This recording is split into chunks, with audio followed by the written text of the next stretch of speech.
I want to announce today, आज मैं announcement करना चाह रहा हूँ कि तिपरा मोथा अपना एक न्यू फ्रंटल यूनिट खोल रहा है जिसका नाम है तिपरा सिटीजन्स फेडरेशन। ये फेडरेशन, सिटीजन्स फेडरेशन जो नागरिक का फेडरेशन है, इसमें हर कम्युनिटी, हर रिलीजन और हर कास्ट का लोग भी हमारे संग शामिल होंगे। मैंने हमेशा कहा है कि हमारा जो मूवमेंट है वो कॉन्स्टिट्यूशनल राइट्स, वो कोई कम्युनिटी के खिलाफ नहीं है। मैंने हमेशा कहा है कि हम आने वाली इलेक्शन में सिर्फ 20 सीट पे नहीं, हम 45-50 सीट्स में लड़ेंगे।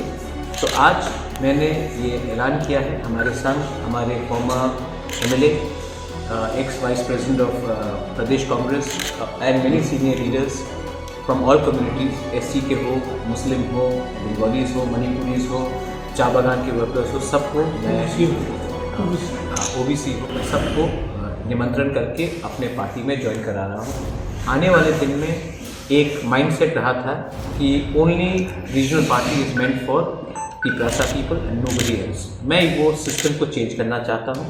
त्रिपुरा में अगर आपने नोटिस किया होगा तो ना भूम बारा को कुछ मिला है, ना SC को कुछ मिला है, ना OBC को कुछ मिला है, ना मुस्लिम को कुछ मिल रहा है। आज जबकि हम लोग 70% कम्युनिटी हमारा प्रेजेंस है, लेकिन बजट जो है वो किसी और को पास जा रहा है।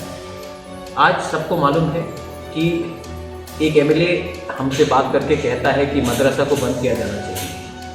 आज सब लोग जानते हैं कि फर्जी SC सर्टिफिकेट डिस्ट्रीब्यूट हो रहा है। हमारा लैंग्वेज कॉकबरॉक जो हम रोमन स्क्रिप्ट में लिखना चाहते हैं, हमसे ना पूछकर हमारे विरुद्ध किया जा रहा है एग्जाम्स के लिए, CBSE और इंग्लिश मीडियम। तो ये परिस्थिति स्टेट में है और हमें लगता है कि एक अंचलिक पार्टी ही दिल्ली को अपना आवाज़ सुना सकता है। वो अंचलिक पार्टी जो किसी से नफरत ना करे, लेकिन अपना कॉन्स्टिट्यूशनल राइट्स, संवैधानिक अधिकार को आगे रखे।